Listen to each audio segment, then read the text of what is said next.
And away we go. It's the DFS Early Bird presented by Awesemo.com. Dan Strafford, Dave Lockwood along with you on this Wednesday morning, getting ready for a 10-game NBA slate on all the DFS sites. Hope everybody's doing well this week. Dave, how are you doing? What's new in your world? Oh, not bad, not bad. Same life, Everything is going all right.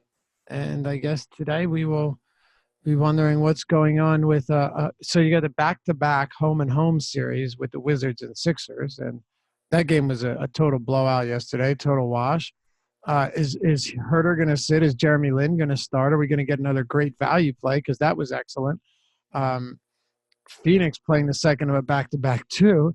And my guess is that Booker probably doesn't play. So early on, we have some question marks that could open up in the event that they break our way, a whole lot of value. I believe it was. Thunder? You hear that thunder? I did not hear that thunder. Heavy thunder. All right. It was no, it doesn't pick stuff up, unless you're close to it. Is it Shamet? What is Landry's? Shamet. He had a heck of a game with shooting 8 for 14. Did you see Embiid sat down in the crowd during a timeout or during one of the quarter breaks? He went and he found a kid who's probably like 7 or 8, went into the crowd and had him sit on his lap. Like sat down in the kid's seat, sat down talking to him, and like when the buzzer sounded, he stood up and put the kid down. And you see, it's funny, you don't see it at first, but once he stands up, you see the 2 security guards with the earpieces stand up at the same time. Like, is that right? Up. Yeah, it's pretty funny to see. No idea what the conversation was about, but must have been an interesting event for that 7 to 8-year-old to all of a sudden have 7'1" Embiid ramble over and be like, "Hey, bud, come sit on my lap. Sit on Uncle Embiid's, Uncle JoJo's lap. Everything will be fine. We'll just talk basketball." All right. Well, we won't belabor it here. We'll get right to it. And again, this is always your first look, our first look too, at each slate. Dave has the deep dive every Monday, Wednesday, Friday to remind you. That gets you a write-up on each position by the best plays in Dave's eyes at the time. That's usually around 2:30 when that gets released. Then you get the deeper dive at 5 p.m. with Dave and Adam at 9:15 a.m. Eastern time over on YouTube. You get the NBA Strategy Show, which is Josh with Dave and/or Adam walking through the slate, going game by game, much like we do here, sort of a first look from Josh's perspective. He runs his numbers for the first time, starts getting ownership percentages, all those different things. And so you get a deep look into what Josh's process is and an analysis from Dave and/or Adam. Sorry, Dave or Adam, not and/or. Dave or Adam each and every morning. So you'll want to check that out over on YouTube. Be sure to subscribe, like this video, leave a comment if you so choose. There's been a kind soul who logs onto these videos over on YouTube and puts the time marker of when we actually start talking about players, which is fantastic. Good man. Appreciate that. And that's about it. So, also, Early Bird. You see it here on the screen. Early Bird is your promo code. One word over there on Awesemo.com gets you 1 week for free. All the content except for Fantasy Cruncher. So let's dive in here. Dave already laid out some of the question marks heading into this slate. Obviously, we have some injury news that we will wait on. You touched on some of it. Any other names or notes that could potentially influence here? Booker, you made the point. LeBron's still out. Trying to see a quick scroll through here. Paul obviously still out. Myles Turner could be. Let's see what this is. Turner out Tuesday against the Cavs. We'll wait to see what happens Wednesday with this shoulder injury that popped up over the weekend. Mirotic could be back. He was nearing gameplay on Tuesday night. Could be playing Wednesday. Anybody else you see that could influence this slate? And that'll be interesting with Mirotic too against Cleveland. Home game against Cleveland, they're 14-point favorites. I mean, that's just a bad Cleveland team. I will say this much: Larry Nance, in case anyone wasn't watching yesterday's games, Larry Nance left that game. I don't believe he returned, and that should have a pretty significant impact. Not only that, by the way, but not that this matters. Nerlens Noel got stretchered off the court, so that's not good. I know they're not on this slate, but took an elbow he tried to contest a Wiggins dunk, took an elbow and then hit his head on the court on the way down. So it was ugly. Never good. That court's not made of styrofoam. No. That's going to hurt. So we'll see. But yeah, the Booker news is big, right? The Booker news is really big. Everybody else we already know, like Chris Paul and a bunch of other guys. I won't talk about them. But we also know that Ricky Rubio is now going to be out for a couple of weeks. So he'll sit in this home meeting with Orlando. That's definitely a notable one. And he'll be out for a couple of weeks now. I don't know if Dennis Smith Jr. is going to play. That guy just cannot get healthy this year. It's been a rough go. But also, Dante Exum is also going to miss a couple of weeks. And we'll talk about that in just a minute once we get to the shooting guard position or to the point guard position. But, that's definitely going to throw a wrench into that rotation. Kevin Huerter mentioned that if he's out, Jeremy Lin, man, he got 30-plus minutes. He got really good run. Joe Harris, Damari Carroll were both out on Monday. Each of them are expected to play on Wednesday. And then J.J. Redick was ruled out, maybe an hour or so before lock. It came out of nowhere. This is a back-to-back. So will he play? Who knows? Eric Gordon is not going to be reevaluated till the end of the week. There's a lot of – Doncic is questionable, but as we know, it's more than likely that he's going to end up playing. And I think those are the big ones here, just to make sure I haven't missed anything. I mentioned Larry Nance here, so we'll see. He is traveling to New Orleans, so that's good. He'll be reevaluated following morning shoot-around. That's weird. Wouldn't it be during? I don't know. Rudy Gay also already ruled out of Wednesday's game. Rondé Hollis-Jefferson remains out. And I think that, for now, will do it. All right, we will intrigued to see what your thoughts are at point guard and shooting guard, I suppose, about Donovan Mitchell, but we'll get to that momentarily. We do have Harden on this slate. We'll talk about him at shooting guard. We start off at point guard, where we do have the multi-position eligible Ben Simmons as our most expensive at $9,100. As an analyst or as a 76ers fan, what's your take, current state of the 76ers with Embiid, with Butler, with Ben Simmons, obviously the burgeoning star that is Landry Shamet? What is your rotation here, and what is your viewpoint on a $9,100 Ben Simmons here in this matchup with Washington? Well, I said it from the jump that I thought this whole Jimmy Butler thing was overblown, and everyone was so quick to hit everyone else with the told you so's. He's a cancer. He's a locker room cancer. Okay. Well, that seems to be highly overblown. It really does. I mean, if you look at the way they played tonight or yesterday, depending on when you're listening, it definitely did not affect their play. Bucket shot 8 of 9 in 27 minutes. It was a big-time blowout. I only played 27 minutes, but 8 of 9, 20.5 rebounds, 3 assists, 2 steals. And Embiid still got 13 shots up in his 23 minutes. And Simmons got 15 shots up, had 17, 5, 9, and 3. I don't know what everyone's making a big deal out of. Plus, when asked about it, Brett Brown was like, I didn't think he was disrespectful. And maybe he's just saying this to cover it up, but he's like, I don't think he's disrespectful. He deserves to be heard, and he was heard. And Butler's like, I thought we had a conversation. Maybe it got, maybe it got a little bit, aggressive is not the word, but maybe it got a little bit intense, emotional, but not disrespectful. So I'll take it at face value for now. They played well yesterday. A bad team they played against, but still, it didn't seem to affect them on the court. That being said, though, I think with Simmons' price, it comes down to who else is here. You have Giannis against Houston. You have Davis against Cleveland. You have Harden against Milwaukee. So what do we do? You have Vooch against Utah, Blake Griffin against the Lakers, Beal against Philly again, the only decent Washington Wizard yesterday, Lillard against Chicago. There are some pretty good options. So I think it could be tough to get the Simmons here. Is it a good spot? Yeah, no question. Did he get limited run yesterday because of the blowout? Yeah, he did. So that's a good thing. I don't know how much I'm going to get of him, though. But I will say, and I said this before Butler came over, I wasn't really worried about Simmons, losing much because of Butler. And maybe he's not hitting his ceiling as much, but he's still having some really solid games. So I don't see myself getting there right now. Maybe things could change. I don't hate him, but I don't see myself getting there. I will, by the way, I'll say one more thing. Since Christmas, Ben's actually been taking more jump shots. A lot of them are really ugly, but if he really, though, I'm glad to see this. It's encouraging. If he could even shoot like 38%, on jumpers that weren't, shots that weren't in the paint, it'd be a weapon to add to his arsenal that would make him a very dominant player. Yep. Keep an eye on that. Ben Simmons with even a remotely decent jump shot at 9,100 will be in play every single night. Just throwing it out there. Makes a ton of sense. So up top and making our way down, you get to D'Angelo Russell, who has this matchup with the Hawks at 7,600. Donovan Mitchell, who I mentioned before, interested on your take here, with Exum and Rubio both out. Usage pulling up on NBA Wowie for this season. Let's see, 129 minutes without Exum or Rubio on the court. And Donovan Mitchell makes, you can fact check me here, usage at 36%. If I'm pulling this up correctly over on NBA Wowie. So is Mitchell maybe not a priority? Add more funds.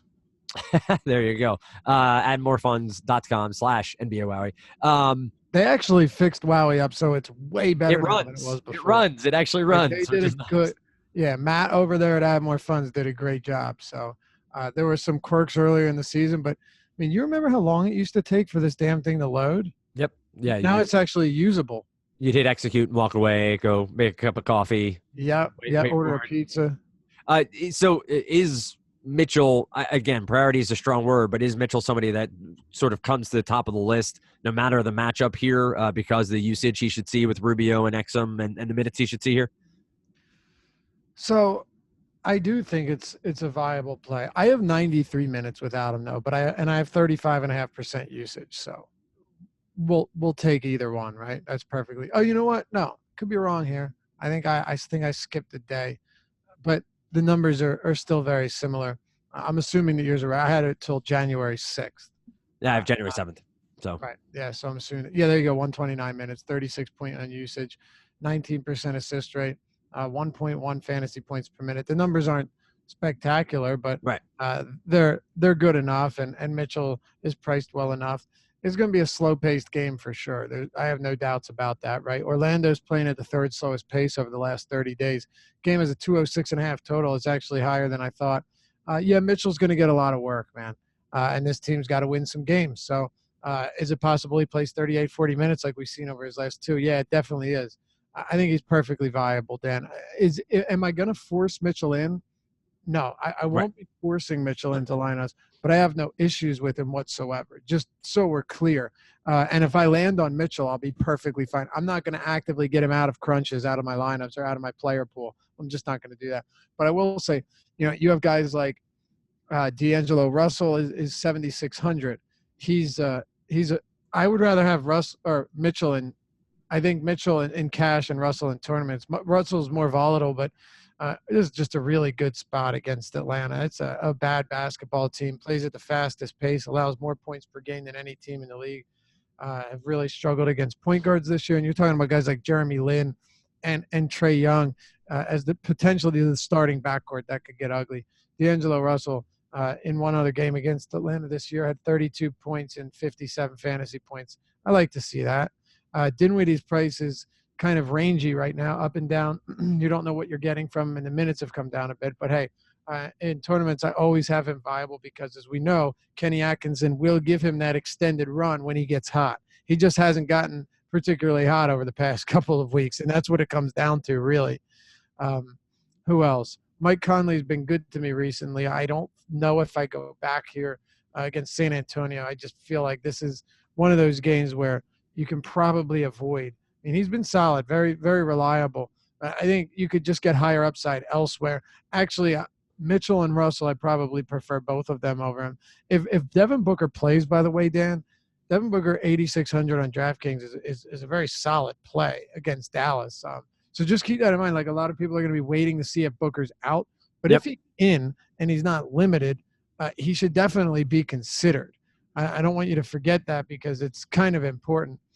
But yeah, we'll wait on Kevin Huerter because Jeremy Lin is going to become a top value play of mine again. There's just no question about it. I mean, think about this. I was playing Jeremy Lin. I projected him for 25 minutes, and I had him at 27.5 fantasy points. That's what I had him projected for today. I made the minute adjustments once we found out that he was going to start. Well, he played 34 minutes in the starting lineup. Right, he shot 8 for 10, so that's not. I mean, it's good, but it's not great going forward because you'd want to see more volume. But he had 9 assists. No one else had more than 5 assists this game. He was the primary facilitator. I can't wait to see what his potential assists were when that updates. I mean, Jeremy Lin, dude, he will just immediately become a top value. And I played him in every lineup yesterday.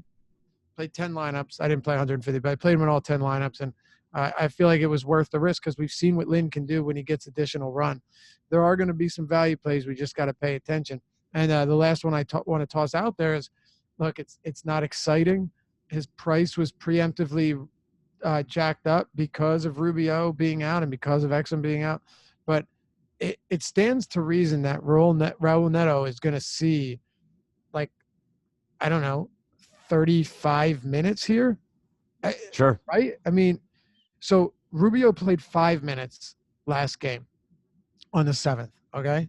Exum hadn't played since the game prior to that. But Raul Neto played 29 minutes, and Rubio played 5. So I would probably put him around 32 minutes. The thing is that Utah doesn't really have any ball handlers that can – like, if Ben Simmons is out, Jimmy Butler can take over ball handling responsibilities. Or if you got to do TJ McConnell, he can do it too. Or, name a player. If Alfred Payton's out, Drew Holiday can handle that. The list goes on. If LeBron's out, Lonzo can handle it. Donovan Mitchell can bring the ball up court, but he's just not a guy you rely upon to facilitate.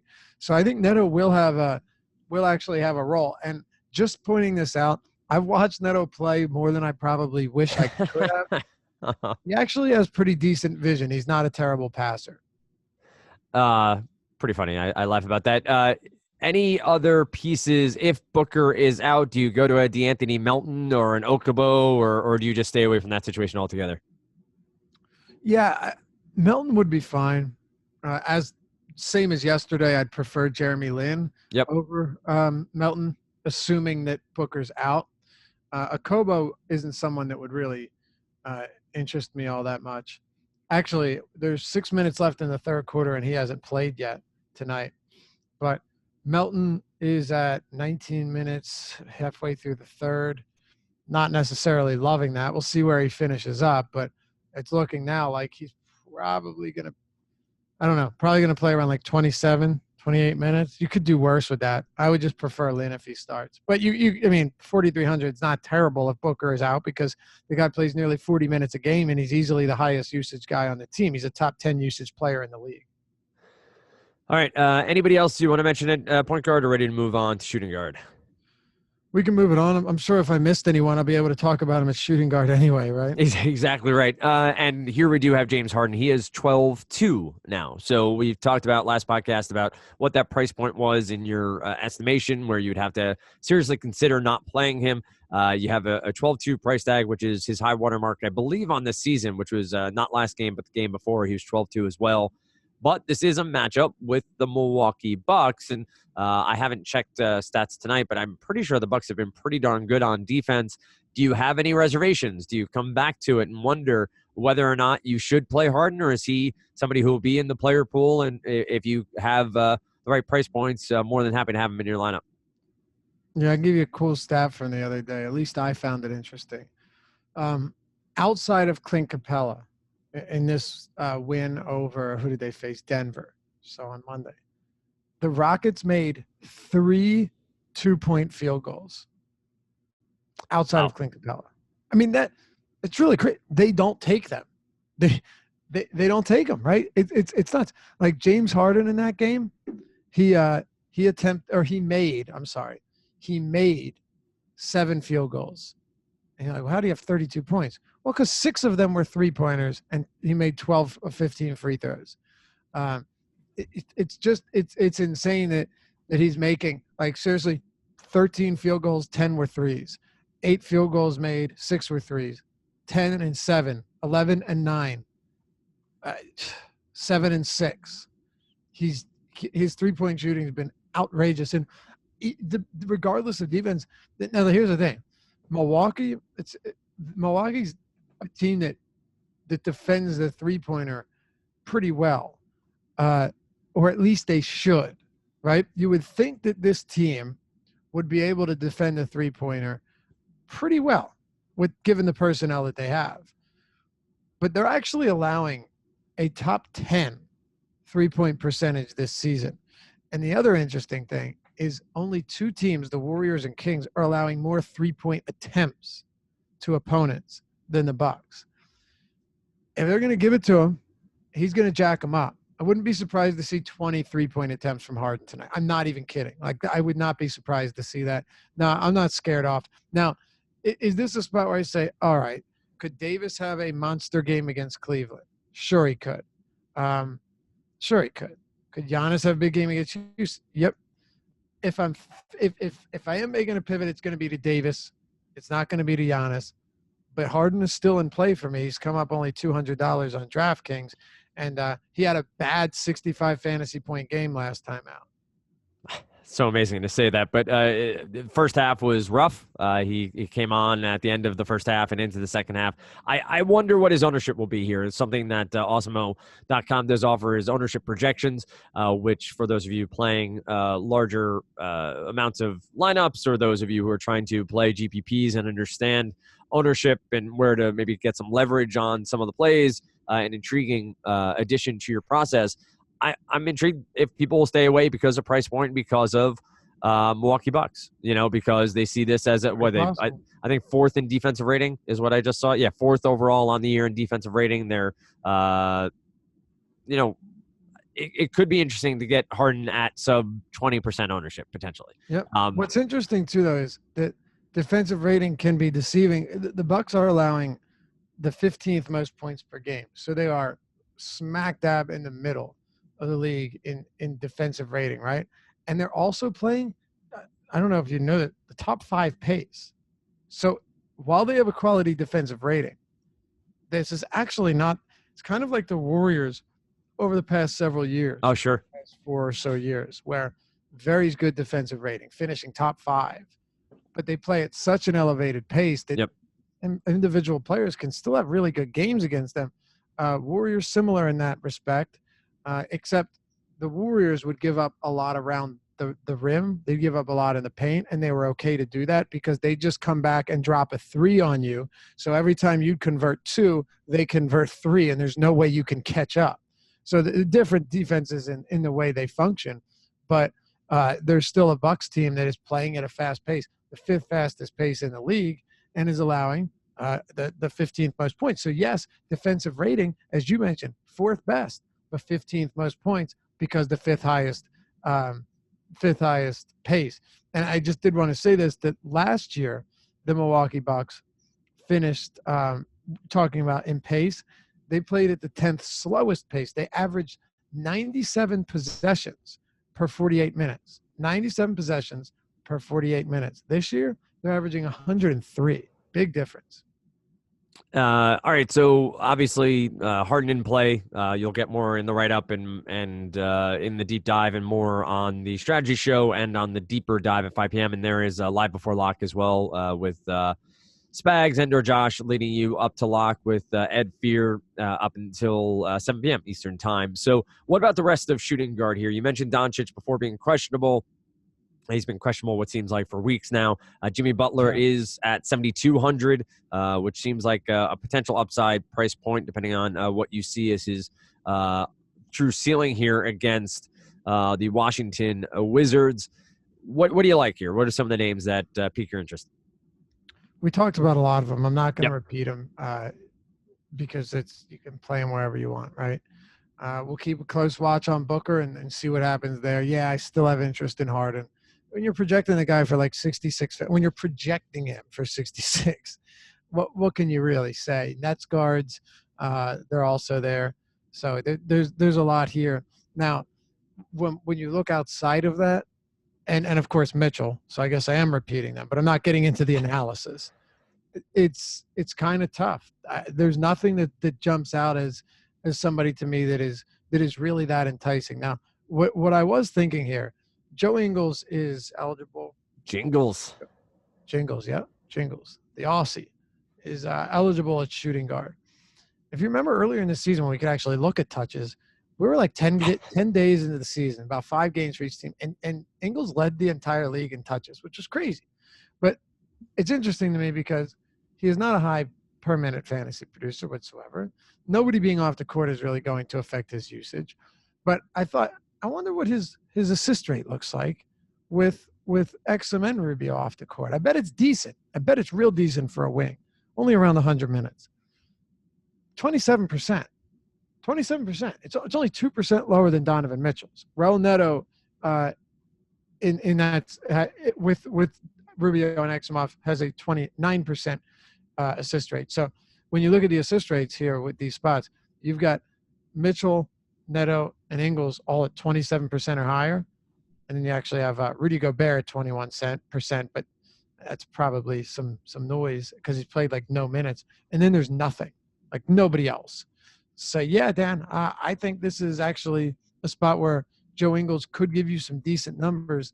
And, yes, his usage is not going to increase much because Exum and Rubio – well, Exum's actually a pretty high usage guy, but he's playing very few minutes with Joe Ingles. I could see the facilitating and just ball handling duties tick up here, and that would actually make him kind of interesting. Keep an eye on him. All right. Anybody else at shooting guard or ready to roll on to small forward?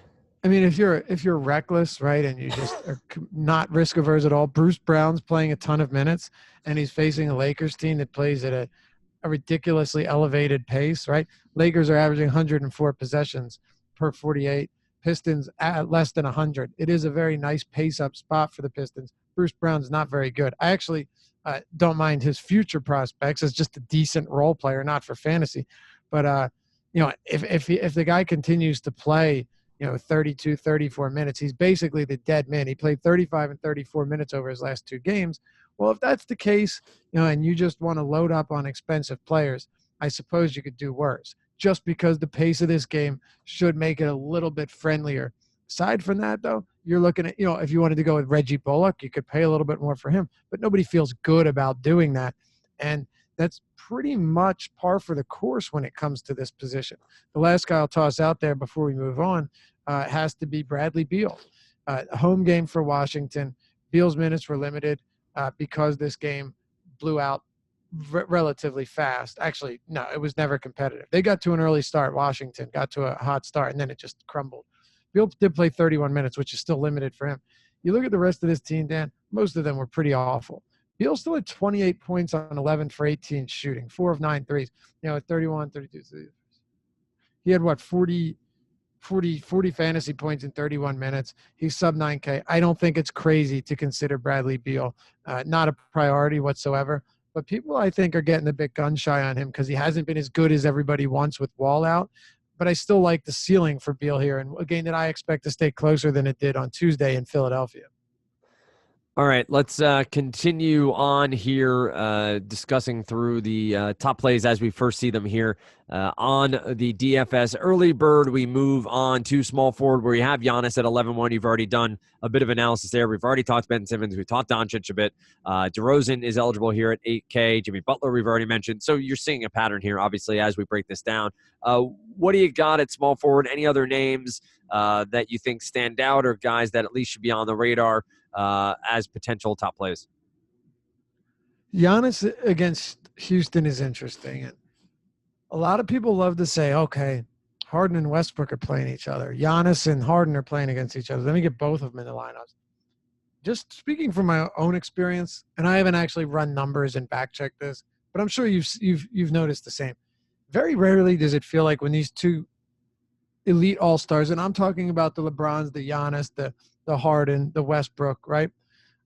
Very rarely does it seem like both of them pay off their salaries. It's just have you not noticed that whenever you try and load up on both you get both of them from the same game? Rarely does it feel like both of them go for 70 plus because that's what you need here. Right. And the reason it's not just like what is it or is that like what time salary are we getting here? No, it's a little bit different than that. It's if you're playing Giannis and Harden, and I know, dude, there were people out there that were like, I'm jamming in Embiid and Westbrook. I full faded Embiid, got lucky on it yesterday. But even so, I tried to see what those lineups would look like with Westbrook and Embiid. They were ugly. So if that's the case, I don't want to do it because you need both of them to go for monster numbers because you have $4,400 remaining per player afterwards. Right. Unless of course none of the other guys in the balanced lineups do well, and then it's a different story, right? It can happen, of course, but you're going to need 1, 2, 3. You're going to have like 4 other punts, maybe 5 in your lineup. And by punts, like 4,500 or less, it's just not going to work. And if I'm going to be paying a premium, I'm still going to go to Harden. And I kind of just laid out there why I don't think this match, look, not a perfect matchup by any stretch. I'd much rather be facing the Lakers. I'm talking about Harden. But I would still prefer this over Giannis and just pay the extra price. It's just he's been too reliable, too consistent, and that's what it comes down to. Outside of that, though, where are we at? Kyle Kuzma's price tag has come down considerably. He was actually, up at 7,700. He's down to 7K flat. I don't know if I'm going here though. The bad thing about last game is he was terrible, and you don't know how much of it had to do with that back soreness or contusion that he's dealing with. The good thing about last game, he played 37 minutes and took 20 shots and 10 threes. That's not bad. I don't think 7K here is a terrible price, and I actually wouldn't be surprised if Detroit goes in and wins this game. They're only 1.5 point dogs, and the Lakers, as you've seen, as I've seen, man, since LeBron went out, this team has really struggled. They maybe got off the schneid last game against Dallas, and it's funny, Kuzma's shooting 4 for 20. They still won. But it's tough to get there because the whole team got priced up. Kuzma's down a bit now, and hey, very close spread. Pace down spot for the Lakers, but if Kuzma's still going to see like 34% usage, I don't think it's a terrible spot here. Let me ask you this. Would you rather have Kuzma, 7K, or $6,400 Middleton, who's also eligible at small forward and, of course, shooting guard? I think I go with the savings. I think I go with Middleton. I think I would too, yeah. Middleton for cash, and I don't always make that delineation, but I think Middleton I trust to give me 28 to 32 DraftKings points with a little bit more upside. I think Kuzma might have a higher ceiling on this slate. I don't know a ton about Detroit's matchups here at small forward and power forward from a defensive perspective, but I think I feel most comfortable with Middleton, if that makes sense. Yeah, no, I actually have no problem with that, and I think Middleton's a pretty solid play here. I don't have any issues with Middleton at all, just because if you're getting the price there, it's really favorable. So it's funny, I was looking at it, though. The last game Chris Paul played was on the 20th of December. The Houston Rockets are playing at the 5th slowest pace since he went down, right? Since Chris Paul went down. What's crazy, though, is that like you could see someone like Zach LaVine, and for most of the first 2 months of the season, actually for the first 2 months of the year, he was top 3 in usage. But you said, well, they play really slow, so he could have a 2% higher usage rate than Stephen Curry, but Stephen Curry's taking more shots per game. Even though Warriors aren't playing at the craziest pace, but you get the point. A faster-paced team, lower usage, more possessions, more shots to go around.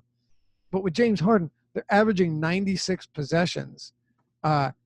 He has a monster usage rate, and even despite them playing at one of the slowest paces in the league, he's still getting up 30-plus shots some nights. Like actually, by some nights, 4 of his last 8, and 25 shots in 6 of his last 8. It's crazy. He's just taking as many shots as humanly possible. I just wanted to draw that comparison there to give you an idea. Sometimes usage can be misleading. Not that 34% usage is going to be bad in any situation, but 34% usage on a faster-paced team means more than 34% usage on a slower-paced team, right? Yep. That's pretty much what it is. But I agree with you. Middleton here at this price is solid. He's cheap enough for sure. Anybody else here sort of scrolling through? We went to Kuruks a little bit. You have Furkan, who had a good game against the Wizards, or at least a decent game, and he's a cheap down here at 3,600. Not sure we get him again. Any cheap punts at small forward that you at least think should be on the radar? I generally focus a lot on DraftKings when it comes to the early bird. Otto Porter was 4,900 on FanDuel yesterday. He's up to 5,900, and he was supposed to play 30 minutes. I don't know if he's healthy, man. His shooting has just looked really bad. He played 19 minutes. It was a blowout, though, so we're going to have to glean what we can from that. I want to say that at 59, he's still in play on FanDuel, but I'm not sure it's even worth it at this point. He has not looked like the same Otto Porter that we had seen in the past, and for that reason, I'm probably going to fade. And and look for value elsewhere. Aside from that, it's kind of ugly. It's really ugly unless you want to pay $4,100 on DraftKings for Daniel House. There it is. Yeah. Like I said, Reggie Bullock. Like, it's not fun, but if he's getting another 36 minutes against the Lakers, who play at a top 3 pace and defensively have lacked over the past several weeks, you could do worse. Do you see any value here? It's tough for me to find anyone I really like. No one that I think is actual solid value. You have the guys who in blowouts could get run or got, you're taking chances that probably are not worth it as presently constituted. You have Wilson Chandler down here. Kelly Oubre is down at 3,800 playing 23 to 25 minutes a game. No one down here that makes a ton of sense. It's pretty heinous, yeah. I mean, Kurucs is down here at 3,900. If you have a bunch of guys out for the Nets again, but that's the thing. Carroll and Harris are both expected back. Hollis Jefferson's out, but both of those first two guys are probable. I want more Manimal in my life. I need more Kenneth Faried. I need everybody to be out. That's crazy. I expected him to get around like 15 minutes, not 29 minutes. Oh, I played him. That was once I saw those two were out, I was in on the Manimal because he's always been one of my favorite players in the NBA, and I love that he can step into the lineup for one game out of every 6 and put up 35 DraftKings points. Power forward AD, Giannis obviously eligible here. We get Blake, who's had some very solid games this year, gets a matchup with the Lakers. Julius Randle. It looks like Mirotic is doubtful, so it doesn't look like Randle and or Davis will be influenced by Mirotic being back, but it's potential that he could be back. You have Sabonis at 7,100, obviously with Turner dealing with the shoulder injury.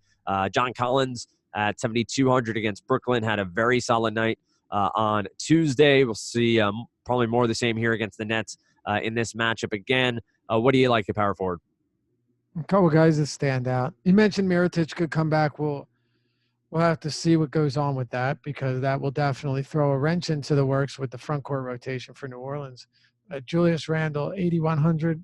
Is he playable here? I think he's playable, but not someone I'm going to prioritize. I do always have interest in guys like Dewayne Dedmon.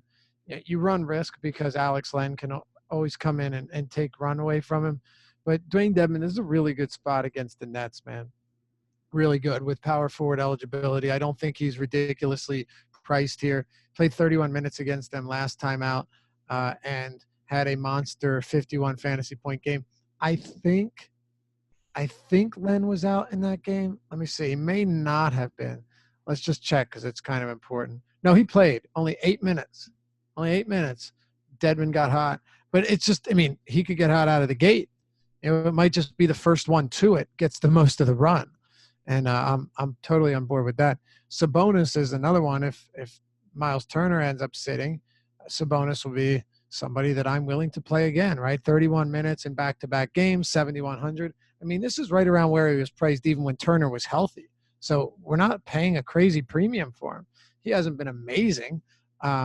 Actually, no, 31 minutes in 3 straight games now. He hasn't been incredible, but if you're getting 31 minutes from Sabonis against Boston, do I love the matchup? No, I don't. But I still think it's a fair enough price point where I'd say, you know what, I'll take that usage. I'll take his quality rebounding and I'll make it work, because you're not going to need a career game here, just a decent one. I also think Blake Griffin's in play. Yes, he's seen his price come up from what it was a couple of days ago where it was a tougher matchup. But Blake Griffin has been pretty consistent this year and pretty damn good. He's back up over a 25 fantasy or 25 point average. So I'll say it again. Only 2 players averaging 25 points, 8 rebounds, 5 assists, and 2 or more made free 3-pointers this year. LeBron James and Blake Griffin. So there you have it. He's been pretty damn good. Nice pace-up spot against the Lakers. I can't say I'm worried about JaVale McGee or Tyson Chandler or Ivica Zubac or Kyle Kuzma whenever he's in the front court. I might not be opposed to getting some Blake Griffin. We'll see how it works out when I run some crunches and see if it's actually the best lineup construction approach, but I don't hate it at all. I also think John Collins is very viable. His price has come down from where he was 8,200 just a week ago. Now he's 7,200, and he is playing Brooklyn. He played less than 28 minutes in 3 straight games, but 2 of them were foul trouble, and one of them was a massive, massive blowout. Yesterday, in a really competitive game against Toronto, where they were leading for most of the game, ended up losing by 3, John Collins had 21, 14, 2, and 1. So another really strong game, played 35 minutes, so we saw his minutes increase in close games where he's not in foul trouble. Not worried about it. John Collins, a very solid play. 7,200 to me is just he's not. It's a great salary. 81 on FanDuel isn't even crazy. It's a great spot. Opposing front courts have done a lot of damage to this Nets team, and no Hollis Jefferson should only make it easier for whoever's filling in for his 15, 20 minutes a game too. All right. Cheap options. You already went over Dedmon. Just went through. Here. There's not much in terms of value. Josh Jackson, I guess, if Booker's out, could be somebody. Of course. Yeah. You have Jaren Jackson Jr. down here. We would not have an early bird podcast without. He lets me down. Whenever I fade him, he has a huge game. So I'm just going to say he's a bad play, and I won't play him. So if anyone else wants to, they can go ahead and do it. But 5,400 is not bad at all. Nope. So beyond that, though, you're dealing with a lot of question marks. So here's the question: if Myles, if you touched on him, if Myles Turner is out, do we get some Kyle O'Quinn? Well, Myles Turner was out on Tuesday. Yep.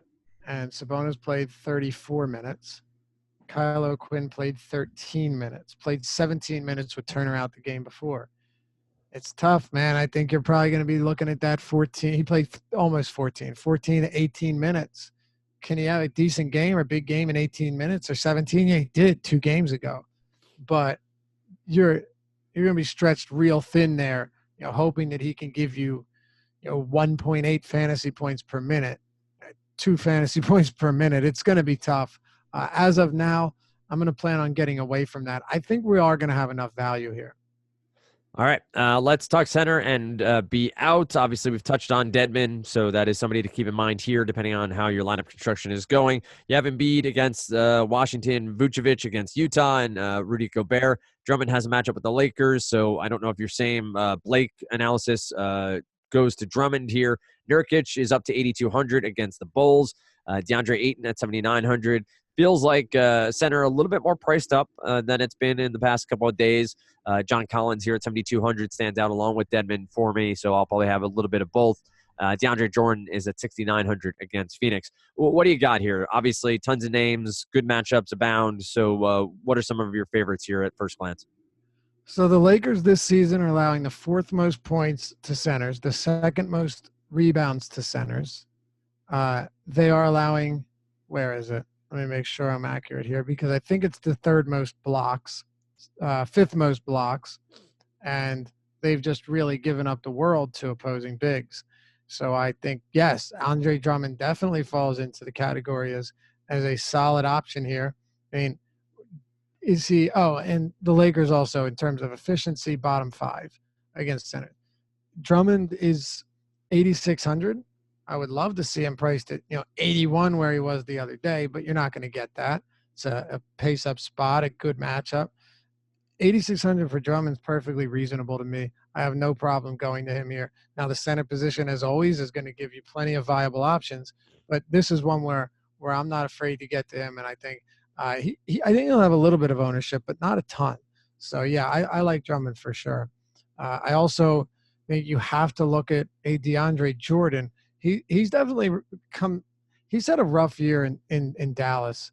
You have to really watch him to see his fantasy totals aren't really that far off, but he just hasn't looked the same. I don't know. He looks clumsier, especially around the rim or around there in the paint. That's just one man's opinion. I do think though now that his minutes, they're going to be reliable. I'm not worried about that. Games where he's in foul trouble or just playing awfully is a little different, but 31 plus in 3 straight games now. And he's facing a Phoenix team that, man, they have hemorrhaged production to opposing centers all season long. Even with Ayton's rebounding improving, that's not enough for me to get away from this. Jordan, is he a priority? No, but as a good mid-range play, I think I'll have a decent amount of him for sure. It just makes too much sense at that price and such a phenomenal matchup. Yusuf Nurkic on FanDuel, you're paying 9,400 for Nurkic. On DraftKings, where centers seemingly never increase in price, or at least it takes a while, is 8,200. So I'll continue to have some exposure to him with how well he's playing. We talked about Dedmon and Sabonis. Jakob Poeltl, I was hoping the other day that against Detroit you would see Pop run with just a bigger front court. Right. Well, he did. He played Poeltl for 27 minutes. I was right about the minutes. I mean, if you told me that Jakob Poeltl was getting 27 minutes, I would be all in, right? And I had a decent amount of him. He only finished with 19 fantasy points, though. It just wasn't a strong game. And it was kind of disappointing because he got the run that I was expecting him to get. Now, granted, he benefited from the game getting out of hand and Aldridge not playing as much as he normally would, but you were still looking at around 21 minutes from Poeltl in that spot. And if 21 minutes at, I think it was 3,300, 3,400, that would have been enough. And it was enough, but we just didn't get there.